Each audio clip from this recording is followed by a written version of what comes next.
और साथियों, आर के प्रजापति चैनल में आपका हार्दिक अभिनंदन। आज का जो हमारा विषय है कक्षा 10 गणित, एनसीईआरटी का सिलेबस है। राजस्थान माध्यमिक शिक्षा बोर्ड अजमेर द्वारा जो बोर्ड एग्जाम 2022 होगा, उस 22 के तहत जो हमारी इंपॉर्टेंट प्रश्नावली है, इंपॉर्टेंट अध्याय है त्रिकोणमिति का परिचय, उसके बारे में हम चर्चा करते हैं। इससे रिलेटेड क्वेश्चन कितने आते हैं, किस प्रकार सूत्र बनते हैं, किस प्रकार थीटा का मान निकालते हैं, त्रिकोणमिति अनुपात क्या है, त्रिकोणमिति का जो व्युत्क्रम का अनुपात क्या है, विशेष कोणों का मान किस प्रकार निकालते हैं, ठीक है, वर्ग समीकरण बनाकर किस प्रकार इनका जो त्रिकोणमिति जो सूत्र प्राप्त करते हैं, सरसों में कहीं प्राप्त करते हैं, उनको किस प्रकार करते हैं, पूरे कोणों का मान कैसे निकालते हैं, इसके बारे में हम चर्चा करते हैं। चर्चा करने से पहले हमें पढ़ना है त्रिकोणमिति। त्रिकोणमिति किसे कहते हैं, इसकी परिभाषा क्या है, इसके बारे में हम चर्चा करते हैं। त्रिकोणमिति को हम बोलेंगे त्रि यानी तीन कोण, यानी कोण, मिति यानी मापन, तीन कोणों का मापन। दूसरा, इसे अंग्रेजी शब्द की व्याख्या करेंगे, ट्राई का मतलब तीन कोणों यानी भुजा, और मेट्री यानी मापन, उसका मेजरमेंट करते हैं। तो कहने का तात्पर्य, ऐसी आकृति जिसकी तीन भुजा और तीन कोणों से युक्त जो आकृति हो, उस आकृति का जो मापन होता है उसे हम त्रिकोणमिति कहते हैं। त्रिकोणमिति की जब बात होती है, त्रिकोणमिति का उपयोग प्राचीन काल में जो हमारे खगोलविद थे, पृथ्वी से ग्रह और तारों की दूरी नापने में इसका उपयोग करते थे। लेकिन आजकल इसका जो मॉडर्न टाइम के अंदर इसका उपयोग भौतिक विज्ञान और इंजीनियरिंग सेक्टर में किया जाता है। इसलिए त्रिकोणमिति को समझना अति आवश्यक है। त्रिकोणमिति इस वर्ष पढ़ोगे तो आगे जब भी आप 11th और 12th और बीएससी एमएससी करोगे, उसमें भी इसका बड़ा महत्व है।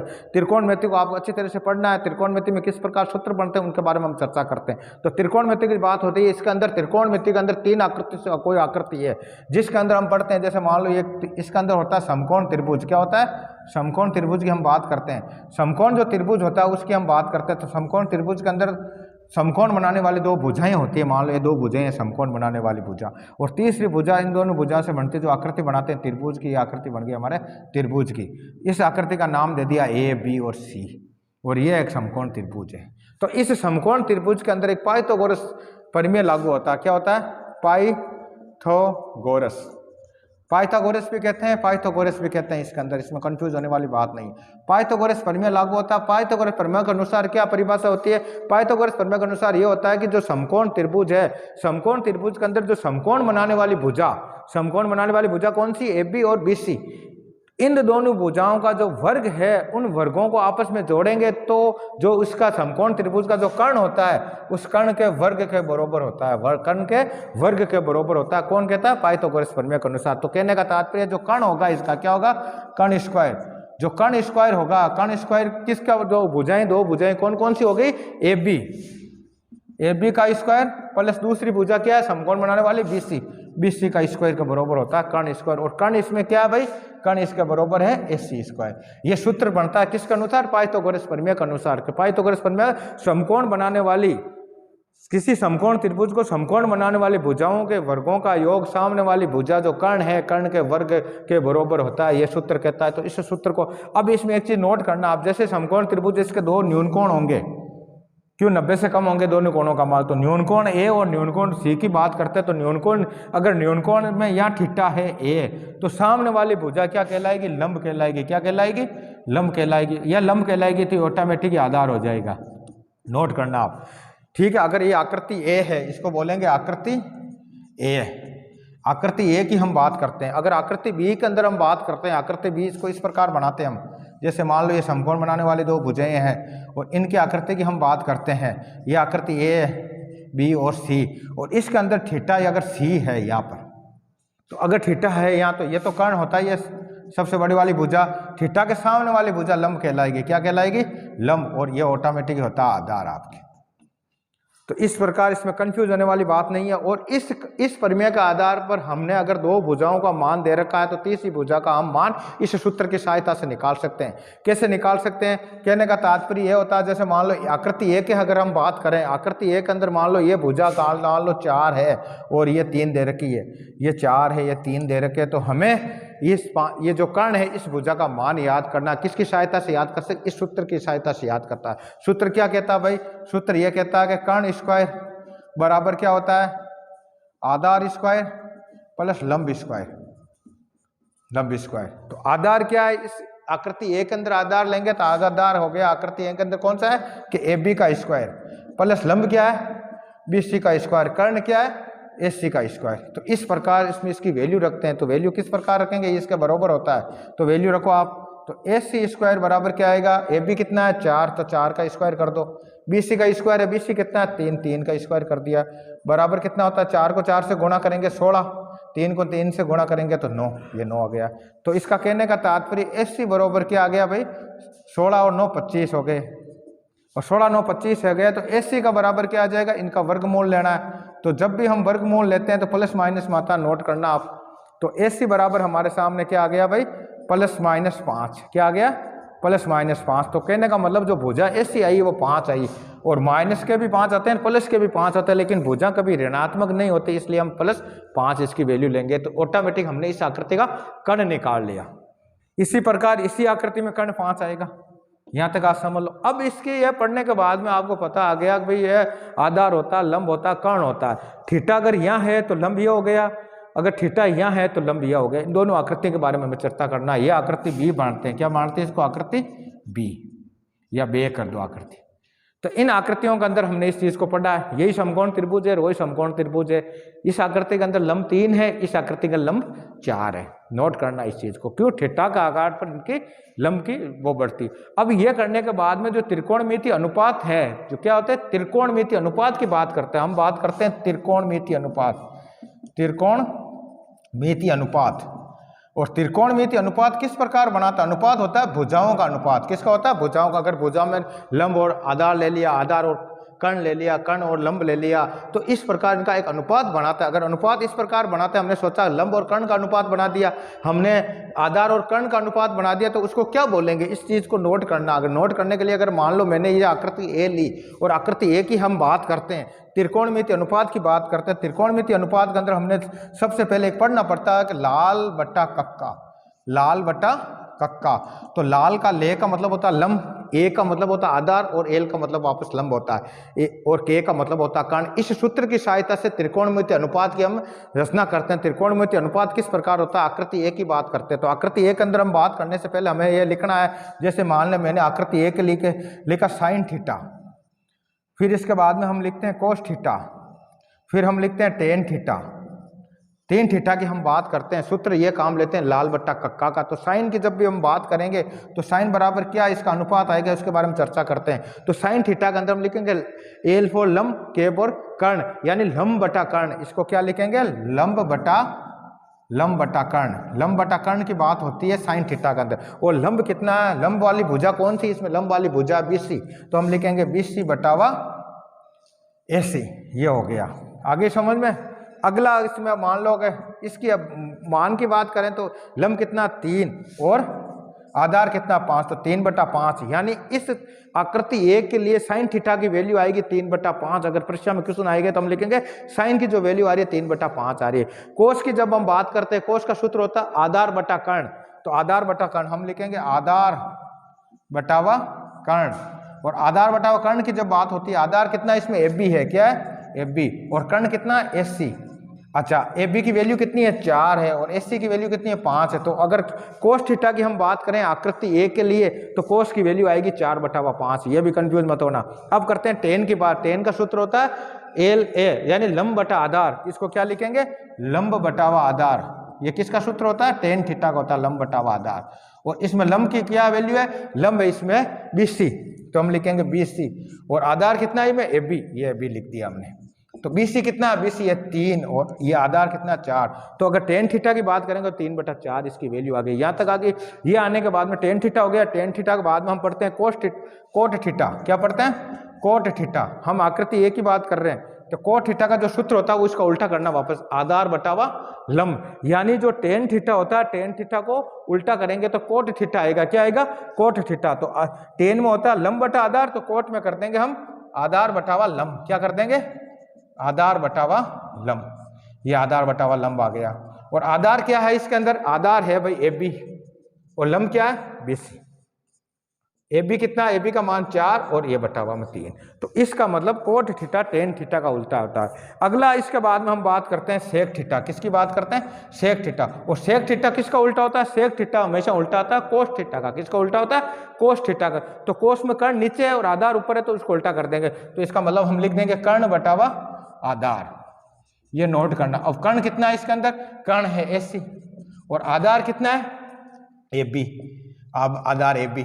अब देखो कर्ण कितना है, वैल्यू कितनी कर्ण की 5, और आधार की कितनी है 4। ये आ गया। अगर सेक आ गया तो हम बात करते हैं कोसेक थीटा की। किसकी बात करते हैं, कोसेक थीटा। और कोसेक थीटा के अंदर क्या होता है, साइन का उल्टा होता है। साइन में ऊपर कर्ण नीचे है तो हम लिखेंगे कर्ण ऊपर, कर्ण बटावा लंब। ये नोट करना। तो कर्ण कितना AC है और लंब कितना है इसका BC है, ये BC। अब वैल्यू रखो आप, वैल्यू कर्ण का कितना 5 और लंब कितना 3, ये 3 वैल्यू हो गई। अगर आकृति A की बात करें, आपसे पूछे टेन थीटा का मान कितना होगा तो हम लिखेंगे 3/4। अगर आपको पूछे आकृति A के लिए कोस थीटा कितना है, कोसेक थीटा कितना है, तो आप लिखेंगे 5/3। इस प्रकार इस आकृति से इस प्रकार हम थीटा का मान निकालते हैं। ये आकृति किसकी बात हो रही है, आकृति A की बात हो रही है। अगर आकृति B की बात करें, आकृति B की बात करें तो ये जो आधार है वो लंब हो जाएगा और जो लंब है वो आधार हो जाएगा। उसके अंदर वैल्यू कैसे निकालते हैं, उसकी वैल्यू निकालने के लिए यहाँ बात करते हैं। इसको मैं मिटा रहा हूँ समझने के लिए। अब आकृति B की बात करते हैं। आकृति B ये हो गई भैया आपकी। आकृति B के अंदर हम साइन थीटा की वैल्यू निकालेंगे। क्या निकालेंगे, साइन थीटा। आकृति B के लिए हम निकालेंगे कोस थीटा। आकृति B के लिए निकालेंगे tan theta, cot theta, sec theta और कोसेक थीटा। क्या निकालेंगे हम, कोसेक थीटा, कोसेक थीटा। ये आकृति B की बात कर रहे हैं। किसकी बात कर रहे हैं, आकृति B की बात कर रहे हैं। दूसरी जो आकृति इस आकृति की बात कर रहे हैं, ये आकृति हमें दिमाग में रखनी। तो इस आकृति के अंदर यही सूत्र क्या होता है भाई, साइन का क्या होता है कि लंब बटा कर्ण, ठीक है। कोस क्या होता है, आधार बटावा कर्ण। टेन क्या होता है, लंब बटा आधार। और कोट क्या होता है कि आधार बटावा लंब, ठीक है। और सेक क्या होता है, सेक किसका उल्टा था, कोस का उल्टा होता है, तो इसमें लिखेंगे कर्ण बटावा आधार, ठीक है। और कोसेक की बात करेंगे तो कर्ण बटावा लंब। आगे समझ। अब इसमें इसकी वैल्यू रखो, वैल्यू रखो तो इसके अंदर भाई देखो कोस, साइन की बात करें, साइन में लंब कितना है, लंब यहाँ 4 है तो 4/5 लिखेंगे। क्या लिखेंगे, 4/5। अब अगर कोस की बात कर रहे हैं, कोस थीटा, कोस बटा आधार बटा कर्ण है, तो इसमें आधार कितना 3/5, ये हमने लिख दिया 3/5। अगर टेन की बात करें तो टेन में लंब कितना है, लंब इसके अंदर 4 है तो 4/3। कोट की बात करें, आधार बटा लंब है तो आधार कितना, आधार इसका है 3/4, ये हो गया 3/4। अगर हम सेक की बात करें कर्ण बटा आधार, तो कर्ण कितना है इसका, कर्ण है 5, ये 5। आधार कितना, आधार है उसका 3। और कोसेक की बात करेंगे, कर्ण बटा लंब होता है तो लंब कितना, कर्ण कितना 5 और लंब कितना है इसका, कि लंब इसका 4। अब देखो आकृति A में और B में इनका मान अलग हो गया। आकृति A के अंदर देखो मान क्या आया, ये आकृति A की बात हो रही है। किसकी बात हो रही है, आकृति A की बात हो रही है। तो आकृति A के अंदर साइन की वैल्यू कितनी आई, 3/5, लेकिन आकृति B में साइन की वैल्यू आ गई 4/5। इसमें कोस की कितनी आई, 4/5 है, इसमें कोस की वैल्यू आ गई 3/5। इसमें टेन की कह दी 3/4 है, इसमें टेन की आई है 4/3। आगे तो कहने का तात्पर्य है जो वैल्यू है ये थीटा पर निर्भर करती है। थीटा के सामने वाली भुजा को लंब बोलेंगे तो साइन और इनका मान है। तो त्रिकोणमितीय जो अनुपात होता है उसको इस प्रकार पढ़ते हैं। अब त्रिकोणमितीय अनुपात का व्युत्क्रम पढ़ते हैं, यहां तक मैं हटा देता हूं। अब हम पढ़ते हैं त्रिकोणमितीय अनुपात, व्युत्क्रम अनुपात। व्युत्क्रम अनुपात को किस प्रकार पढ़ते हैं उसके बारे में हम चर्चा करते हैं। देखो आप, त्रिकोणमितीय का जो व्युत्क्रम अनुपात है उसके बारे में हम चर्चा करते हैं, व्युत्क्रम अनुपात के बारे में। अनुपात किसका, त्रिकोणमितीय। हम किसका पढ़ रहे हैं, त्रिकोणमितीय। त्रिकोणमितीय जो व्युत्क्रम अनुपात है उसके बारे में हम चर्चा करते हैं। व्युत्क्रम की जब हम बात करते हैं तो क्या होता है उसके बारे में चर्चा कर लेते हैं। अगर मैं लिखता हूं साइन थीटा, तो साइन थीटा का जो व्युत्क्रम होगा वो 1/कोसेक थीटा होगा। क्या होगा भाई, 1/कोसेक थीटा। अगर मैं लिखता हूं यहाँ कोस थीटा, तो कोस थीटा का जो व्युत्क्रम होगा वो क्या होगा भाई, 1/सेक थीटा। ये आ गया। अगर हम टेन थीटा की बात कर रहे हैं, टेन थीटा, तो टेन थीटा का जो व्युत्क्रम होगा इन्वर्सली प्रोपोर्शनल होगा, वो होगा कोट थीटा। अगर हम कोट थीटा की बात करते हैं तो कोट थीटा का जो इन्वर्सली प्रोपोर्शनल होगा वो होगा टेन थीटा। अगर हम बात करते हैं सेक थीटा की, तो सेक थीटा का होता है 1/कोस थीटा। और अगर हम कोसेक की बात करते हैं, किसकी बात करते हैं, कोसेक थीटा की हम बात करते हैं, यह हो गया कोसेक थीटा। तो कोसेक का होता है 1/साइन थीटा। यह इनका व्युत्क्रम अनुपात होता है। त्रिकोणमितीय व्युत्क्रम अनुपात बात करते हैं थीटा का। अगर साइन की जगह में 1/कोसेक थीटा लिख सकते हैं, कोस थीटा की बात होती है 1/सेक थीटा लिख सकते हैं, और टेन थीटा की अगर बात होती है 1/कोट लिख सकते हैं, कोट की जगह 1/टेन थीटा लिख सकते हैं, और सेक की जगह 1/कोस और कोसेक की जगह 1/साइन थीटा लिखते हैं। इसको बोलते हैं त्रिकोणमितीय अनुपात, व्युत्क्रम अनुपात बोलते हैं। अब हम चर्चा करते हैं जो इसके अंदर एक व्युत्क्रम और भी देख लो आप, एक चीज और भी क्यों मेरे को याद आ गया, जिससे मान लो टेन थीटा लिखते हैं हम, क्या लिखते हैं, टेन थीटा। तो टेन थीटा बराबर लिख सके साइन थीटा बटावा कोस थीटा ये भी होता है। अगर कोट थीटा की बात करें तो कोट का लिख सकते हैं कोस बटावा साइन थीटा। ये भी वैल्यू किसकी होती है, ये इसके व्युत्क्रम अनुपात होते हैं। टेन की जगह साइन बटा कोस लिख सकते हैं और कोट की जगह कोस बटा साइन ये भी हम लिख सकते हैं। ये भी सूत्र आपको याद करना।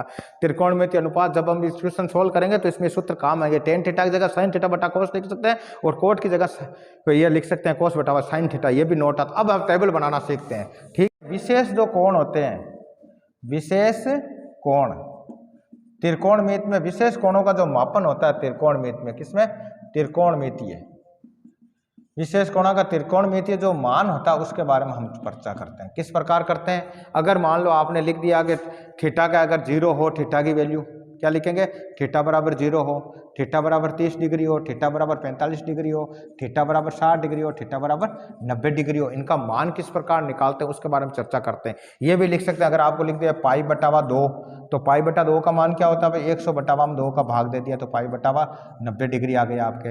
अगर पाई बटा 3 लिख दिया तो 100 में भाग दिया 60 आ जाएगा। पाई बटा अगर 4 लिख दिया तो 45 आएगा। पाई बटावा 6 लिख दिया तो 30 आएगा। पाई बटावा ये लिख दिया तो पाई बटा पाई लिख दिया 100 से, तो उसके अंदर हम ये वैल्यू लिख सकते हैं। तो कहने का तात्पर्य यह है इनकी वैल्यू किस प्रकार निकालते हैं। 0 की कैसे निकालेंगे, 30 की कितनी निकालेंगे, 45 कितनी निकालेंगे, 60 की कितनी निकालेंगे, 90। तो इसके बारे में हम सारणी बनाना सीखते हैं। तो सारणी बनाना बहुत ईजी है, इसमें आपको ज़्यादा घबराने वाली बात है नहीं। तो सारणी के अंदर हमें सबसे पहले थीटा लिखना पड़ता है। जैसे मान लो हमें मान निकालना है साइन थीटा तो साइन थीटा लिख दिया।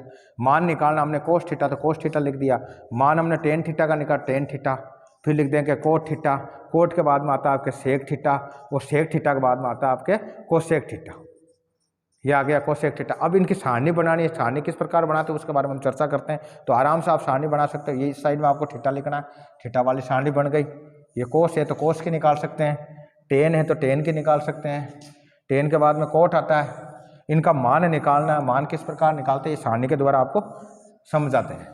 अब ये आ गया भाई, यहाँ से आपने थीटा बना लिया, ये सारणी होगी थीटा की। अब थीटा की अगर हम शुरुआत करते हैं इस सारणी के अंदर, थीटा अगर क्या है, अगर थीटा की हम बात करते हैं, अगर थीटा 0 है तो मान क्या आएगा, आगे समझो आपके।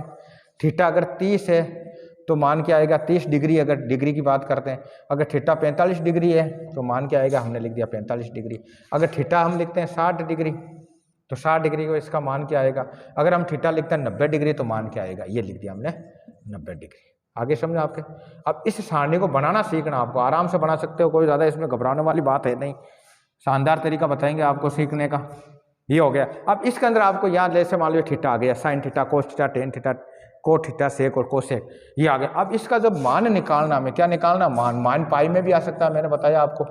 इसको इस प्रकार लिखते हैं, पाई बटावा 2 भी लिख सकते हैं, इसको पाई बटावा 3 भी हो सकता है, ये पाई बटावा 4 भी हो सकता है, ये पाई बटावा 6 भी हो सकता है। तो पाई का मान 180 होता है, 180 के अंदर 6 का भाग देंगे तो 30 आ जाएगा, 4 का देंगे 45 आएगा, 3 का देंगे 60 आ जाएगा और 2 का देंगे तो 90 आएगा। रेडियन के अंदर भी आ सकता है और डिग्री के अंदर भी आ सकता है। आगे समझ, रेडियन और डिग्री की हम बात करते हैं, या डिग्री में भी आ सकता है, रेडियन के अंदर भी आ सकता है। ठीक है, ये आ गया थीटा आपके।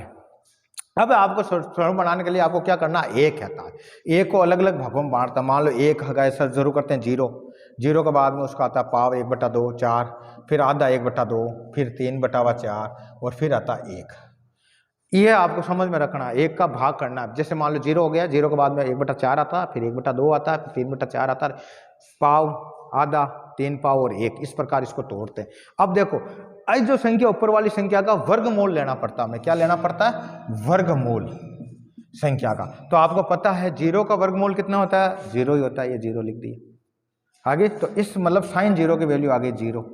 अब मान लो ये 30 आ रहा है साइंस, और 1/4 का जो वर्गमूल होता है वो कितना होता है, 1/2 होता है। कैसे कि 1 का वर्गमूल 1 और 4 का वर्गमूल 2 हो गया। अब निकालते इस संख्या का वर्गमूल, तो 1/2 का वर्गमूल कितना होता है, तो 1 का जो वर्गमूल है वो 1 आ जाएगा और 2 का वर्गमूल निकलता नहीं है तो 1/√2 लिख देंगे हम। आगे समझ में आपके। फिर ये संख्या आगे 3/4, तो 3 का वर्गमूल निकलता नहीं है तो हम लिखेंगे √3 और 4 का कितना होता है 2, तो √3/2। अब हो गया 1 का वर्गमूल 1 होता है। यहाँ तक समझ में आ गई आपके।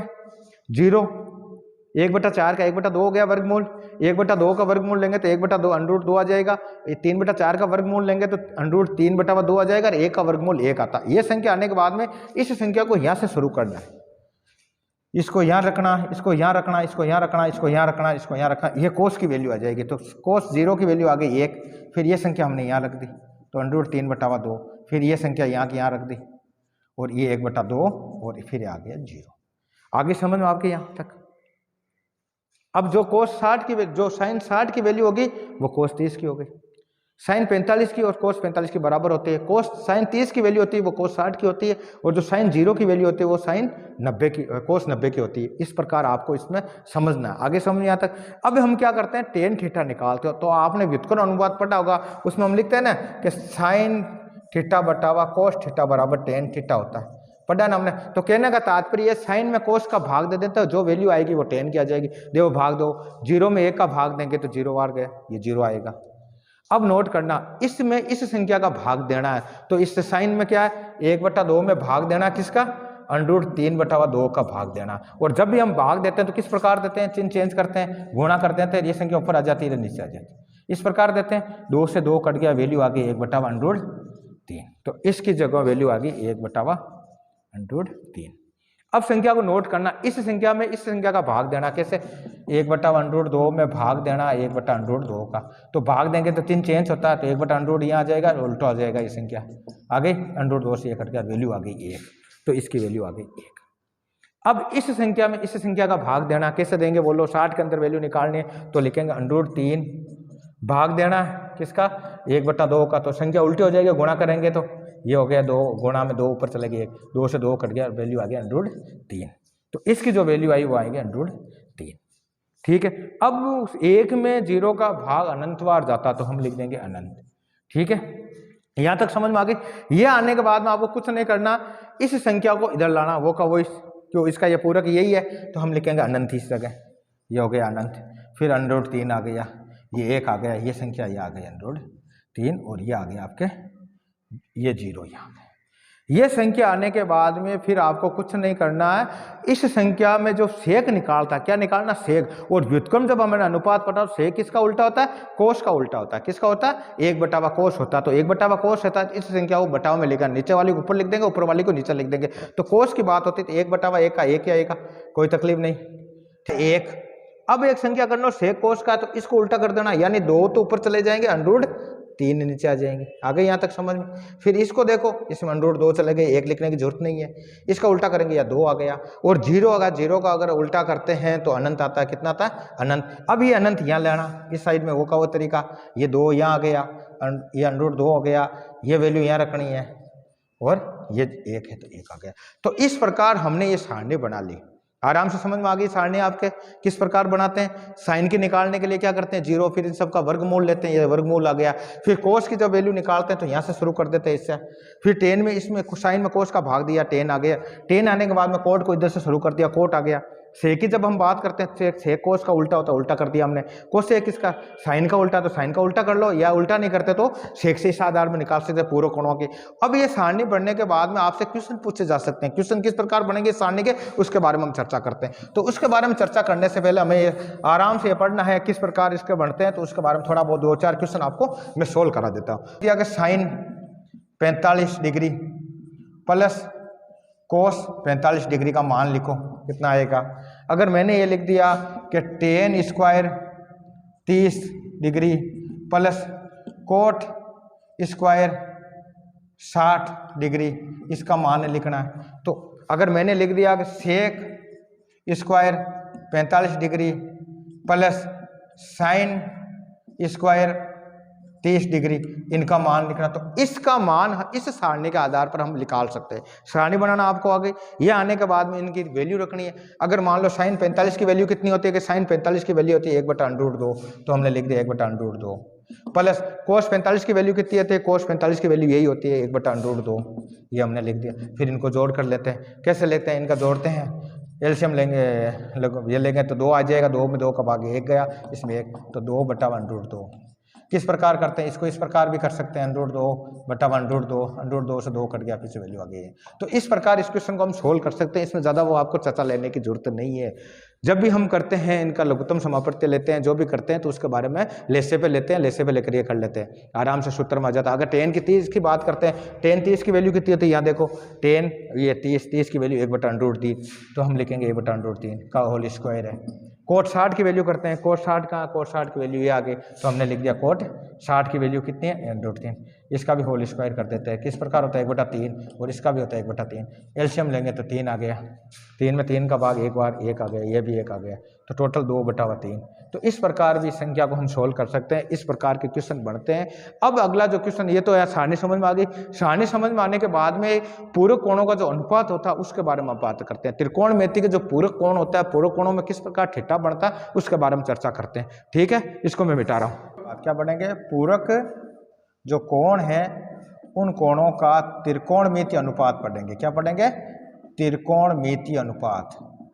और त्रिकोणमिति अनुपात की जब हम बात करते हैं तो पूरक कोण किससे कहते हैं, त्रिकोणोमेट्री की बात हो रही है, उसके बारे में चर्चा करते हैं। तो पूरक परस्पर पूरक कोण कौन कहलाएंगे, जब उनका दोनों का मान 90 डिग्री हो तो वो आपस में क्या कहलाएंगे, परस्पर पूरक कोण कहलाते हैं। जैसे आकृति आप समझो, अगर ये आकृति है हमारे इस साइड में और इस आकृति के अंदर ये आकृति ए है, ये बी है और सी है, और बी यहाँ इसमें समकोण है। तो कहने का तात्पर्य ये कोण ए और कोण बी पूरक कब कहलाएंगे, दोनों कोणों का योग अगर 90 हो। हम क्या लिखेंगे, कोण ए प्लस कोण सी की वैल्यू कितनी हो, 90 डिग्री हो, तो वो क्या कहलाएंगे, परस्पर पूरक कोण कहलाएंगे, परस्पर पूरक कोण कहलाएंगे। अब इनका जो अनुपात होगा वो अनुपात किस प्रकार हो गया, पूरक कोणों की बात करते हैं। अगर ए मैंने लिख दिया 60 तो सी कितना आएगा, सी अगर ए है, ए प्लस सी बराबर कितना होता है, 90 होता है। तो ए की वैल्यू अगर 60 है तो इसकी 30 लिखेंगे तभी तो 90 डिग्री आएगा। तो कहने का मतलब 60। और परस्पर कोणों की जब बात होती है तो त्रिकोणमिति अनुपात में इस प्रकार व्यस्त करते हैं, इसके बारे में चर्चा करते हैं। अगर मैं यहाँ लिखता हूँ कि साइन 90 माइनस थीटा घटाता हूँ साइन में से, तो ये वैल्यू किसकी बराबर होता है जी, कोस थीटा के बराबर आ जाती है। इसको क्या लिख सकते हैं, कोस थीटा लिख सकते हैं। समझ में बात करना आप। अगर मैं यहाँ लिखता हूँ कोस 90 माइनस थीटा तो इसकी वैल्यू होती है साइन थीटा। क्या होती है, साइन थीटा। अगर मैं यहाँ लिखता हूँ टेन 90 माइनस थीटा तो ये वैल्यू होती है कोट थीटा के बराबर। आगे समझो आपके, अगर यहाँ मैं लिखता हूँ कोट, यहाँ पर लिख रहे हैं कोट, कोट में हम लिखेंगे 90 माइनस थीटा तो इसकी वैल्यू आ जाएगी आपके टेन थीटा। समझ रहे आप। और अगर यहाँ मैंने लिखा सेक 90 माइनस थीटा, ये सब डिग्रियों में है, क्या है, डिग्रियों में, इसको नोट कर लेना आप। ठीक है, ये डिग्री। तो इसमें हम क्या करेंगे, ये इसकी वैल्यू आ जाएगी आपके कोसेक थीटा। क्या आ जाएगी, कोसेक थीटा। अगर कोसेक की बात करते हैं हम, कोसेक 90 डिग्री माइनस थीटा तो ये आता है आपके सेक थीटा। ये आपस में पूरक कोणों का अनुपात है। इसको किस प्रकार समझते हैं, इसके बारे में एग्जाम्पल देकर समझा रहा हूँ। अगर मान लो मैंने लिख दिया यहाँ थीटा की जब बात होती है वो साइन में से अगर थीटा घटा रहे हैं तो इसको इस प्रकार समझ सकते हैं। अगर मान लो मैंने लिखा साइन 90, अगर साइन 90 माइनस, अगर साइन 90 माइनस 30, क्या लिख रहे हैं, साइन 90 माइनस 30, तो यहाँ 30 क्या थीटा है, क्या है, थीटा। अगर इसको कोस में चेंज करेंगे तो हम लिखेंगे कोस 30। क्या लिखेंगे हम, कोस 30। तो यह साइन कितना है, साइन 60 है। कितना है, साइन 60 डिग्री है।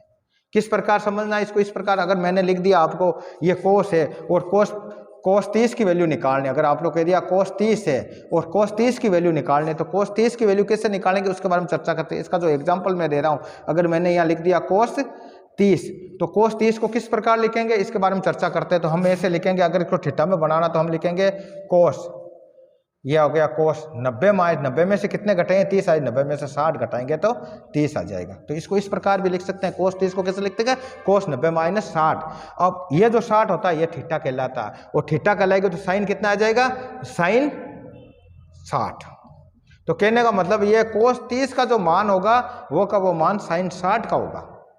आगे समझ, अगर मान लो टेन की बात करते हैं, हम टेन लिखते हैं, मैंने लिख दिया कि टेन 60 है, टेन 60 है और इसका पूरक कोण निकालना, तो टेन 60 का पूरक कोण कैसे निकालेंगे, तो सूत्र क्या कहता है, हम लिखेंगे टेन 90 में से कितने घटाएंगे, 60 आ जाए, 90 में से 30 घटाएंगे, कितने घटाएंगे, 30 घटाएंगे 60। तो टेन 60 की जगह हम लिख सकते हैं 90 माइनस 30। अब 90 माइनस 30 से जो 30 होता है ये थीटा, तो इसका पूरक कोण क्या बन जाएगा, कोट 30। ये हो गया, समझ गया। जो कोट टेन 60 की जो वैल्यू होगी वो की वो वैल्यू कोट 30 की होगी। इस प्रकार पूरक कोणों का हम अनुपात निकालते हैं। एक एग्जांपल और ले लेते हैं। अब कोट की बात करते हैं, अगर मैं लिखता हूँ कोट 60, क्या लिखता हूँ, कोट 60, तो कोट 60 का पूरक कोण बनाना है तो आराम से बनाएंगे। किस प्रकार लिखेंगे, इसको पहले इसलिए लिखाना है 90 में से सेट करना है, तो लिखेंगे 90 में से कितने घटाएंगे, 60 है, 90 में से 30 घटाएंगे तो 60 है। कोट 60 को इस प्रकार लिखेंगे 90 माइनस 30, और ये 30 बन गया थीटा, और थीटा बनते हैं इसका पूरक कोण क्या बन गया, टेन 30।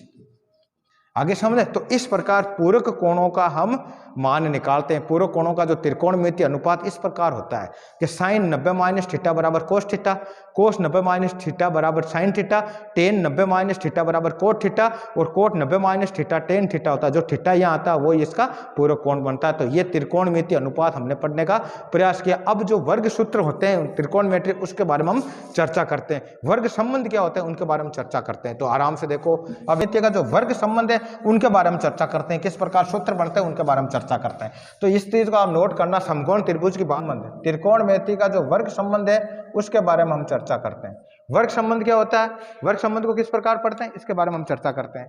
तो वर्ग संबंध है, देखो मान लो ये पाइथागोरस प्रमेय की बात हो रही है। पाइथागोरस प्रमेय के अनुसार ये समकोण त्रिभुज है। इस समकोण त्रिभुज को इस प्रकार हमने सेट कर लिया। ये ए हो गया, ये बी हो गया, ये सी हो गया। अगर थीटा यहाँ है, थीटा के सामने वाली भुजा लंब कहलाई, ये लंब हो गया, ये हो गया आपका आधार और ये हो गया कर्ण। यहां तक आपको समझ में। और इसके बाद में वर्ग संबंध पढ़ते हैं त्रिकोणमिति का। किसका पढ़ रहे हैं हम, त्रिकोणमिति। त्रिकोणमितीय जो वर्ग संबंध होता है उनका सूत्र बनाते हैं। सूत्र किस प्रकार बनता है उसके बारे में चर्चा करते हैं। अब जो पाइथागोरस प्रमेय क्या कहता है भाई, पाइथागोरस, जो पाइथागोरस प्रमेय के अनुसार क्या है कि जो समकोण बनाने वाली भुजाएं हैं इनके वर्गों का योग इस कर्ण के वर्ग के बराबर होता है, यही बताता है। तो इसको किस प्रकार लिख सकते हैं, इसको इस प्रकार लिख सकते हैं। जो वर्ग कौन कौन सी भुजा हो रही है, भुजा होगी आपके लंब, क्या होगी आपके लंब स्क्वायर प्लस आधार स्क्वायर। लंब स्क्वायर प्लस आधार स्क्वायर का बराबर क्या होता है, कर्ण स्क्वायर होता है। यह किसके अनुसार है, पाइथागोरस प्रमेय के अनुसार हो गया। अब इसके अंदर आपने पढ़ा होगा, जब हमने सर्व समीकरण पढ़ी है, हमने थीटा का जो त्रिकोणमितीय अनुपात पढ़ा, उस अनुपात के अंदर लंब के नीचे अगर हम कर्ण का भाग देते थे, किसका भाग देते थे, कर्ण का, तो वो क्या बन जाता है, साइन थीटा बन जाता है। क्या बन जाता है, साइन। तो सब में हमें कर्ण स्क्वायर का भाग देना है। इसमें भी कर्ण स्क्वायर का भाग दे सकते हैं और इसमें भी हमें कर्ण स्क्वायर का भाग देना है, दे दिया। इसको इस प्रकार भी लिख सकते हैं, इसको इस प्रकार भी समझ सकते हैं। लंब क्या है भाई, हमारे लंब है BC, BC स्क्वायर बटा हुआ कर्ण क्या है, AC स्क्वायर प्लस आपके आधार कितना, आधार है AB, तो AB स्क्वायर बटा हुआ AC स्क्वायर और बराबर क्या होता है आपके कर्ण क्या है भाई कि AC स्क्वायर बटा हुआ AC स्क्वायर। इसको इस प्रकार भी लिख सकते हैं। अब इस चीज को नोट करना, आप सब में सेम भाग दिया। अब आपने पढ़ा होगा, इसको इस प्रकार भी लिख सकते हैं। कैसे लिख सकते हैं कि लंब बटा हुआ कर्ण का होल स्क्वायर भी कर सकते हैं, कोई तकलीफ नहीं, प्लस आधार बटा हुआ कर्ण, इसका भी हम होल स्क्वायर कर सकते हैं, ठीक है। ये बराबर अच्छा कर्ण है, कर्ण बटा हुआ कर्ण, कर्ण बटा हुआ कर्ण, इसका भी हम होल स्क्वायर कर सकते हैं। तो इस प्रकार हमने इसका होल स्क्वायर किया। अब ये नोट करो, लंब बटा कर्ण क्या होता है, लंब बटा कर्ण होता है साइन थीटा। क्या होता है, साइन थीटा। तो हमने साइन थीटा लिख दिया, ठीक है। अब स्क्वायर है तो हमने स्क्वायर लगा दिया, प्लस आधार बटा कर्ण क्या होता है, आधार बटा कर्ण होता है कोस थीटा, ये कोस थीटा, स्क्वायर है तो स्क्वायर लगा दिया। तो sine square plus cos square value, अब कर्ण में कर्ण का भाग देंगे तो एक आएगा, तो ये एक आ गया, तो एक का स्क्वायर कर दो। अब पूरा समीकरण क्या बन गया भाई, पूरा समीकरण हमारा ये बन गया कि sine square theta plus cos square theta बराबर 1। तो ये सूत्र प्राप्त हो गया हमें। आगे समझना, आपके कोई इसमें कंफ्यूज होने वाली बात नहीं है। सूत्र कैसे बना, sine square theta plus cos square theta बराबर 1 होता है। अब इसको इस प्रकार भी लिख सकते हैं हम कि sine square theta plus cos square theta बराबर 1 होता है। और साइन की वैल्यू निकालेंगे तो साइन की कैसे निकालेंगे कि साइन स्क्वायर थीटा बराबर, इसका पक्षांतरण करते हैं 1 माइनस कोस स्क्वायर थीटा हो जाता है। अगर मान लो हम कोस की वैल्यू निकालते हैं, कोस स्क्वायर की थीटा की वैल्यू निकालते हैं, तो कैसे लिखेंगे 1 माइनस साइन स्क्वायर थीटा। तो ये भी सूत्र बन सकता है। अगर मान लो वर्ग इसका हटाना, वर्गमूल निकालना है, तो कैसे निकालेंगे, तो कोस का वर्गमूल निकालेंगे तो कोस आ गया और इसका अंडर कर देंगे this minus sine square theta, और वर्गमूल प्लस माइनस में निकलता है, आपको पता ही।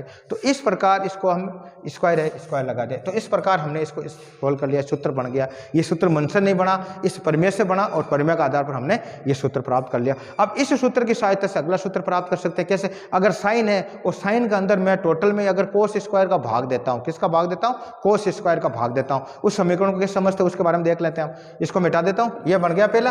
अब हमारे सामने जो सूत्र हुआ, सूत्र किस प्रकार हुआ कि sine square plus cos square theta की वैल्यू कितनी आती, 1 आती है। तो हमने क्या लिखा कि sine square theta plus cos square theta बराबर 1 आता। अब इस पूरे समीकरण के अंदर मान लो मैं कोस स्क्वायर का भाग दे देता हूँ, किसका भाग दे देता हूँ, कोस स्क्वायर का। तो हमने दे दिया कोस स्क्वायर का भाग, इसमें भी दे दिया, इसमें भी हमें कोस स्क्वायर का भाग देना है, इसमें भी हमें कोस स्क्वायर का भाग देना है। आगे अब हम जानते हैं साइन स्क्वायर और साइन बटा कोस क्या होता है, इसको ऐसे भी लिख सकते हैं कि साइन थीटा बटावा कोस स्क्वायर का होल स्क्वायर कर दो, अगर भाग दे दें, दोनों में वर्ग है तो इसमें भी लिख देंगे कि कोस थीटा बटावा कोस थीटा का होल स्क्वायर बराबर 1 बटा कोस है, इसका ही वर्ग है तो आराम से दोनों का वर्ग ले लेते हैं, एक का एक का फर्क पड़ता नहीं, तो इसको भी इस प्रकार लिख सकते हैं हम।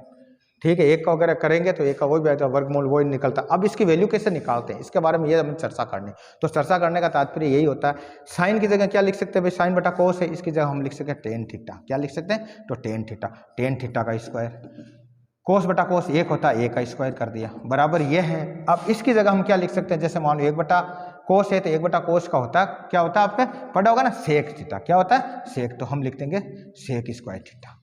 आगे यहाँ तक समझ। अब इसको सोल्व करेंगे तो क्या हो गया, टेन स्क्वायर थीटा प्लस 1 बराबर सेक स्क्वायर थीटा, ये सूत्र बन गया। अब सूत्र को आगे भी हम पक्षांतरण करें, कैसे करेंगे, इसको एक उस साइड में ले गए तो हम क्या लिख सकते हैं कि टेन है, किस प्रकार निकालेंगे, तो इसमें ऐसे भी लिख सकते हैं इसको कि सेक स्क्वायर थीटा बराबर टेन स्क्वायर थीटा प्लस 1। ठीक है, 1 को इस साइड में लेकर आ गए तो क्या हो जाएगा कि सेक स्क्वायर थीटा माइनस 1 बराबर टेन स्क्वायर थीटा। तो ये भी एक सूत्र हमारे बन गया।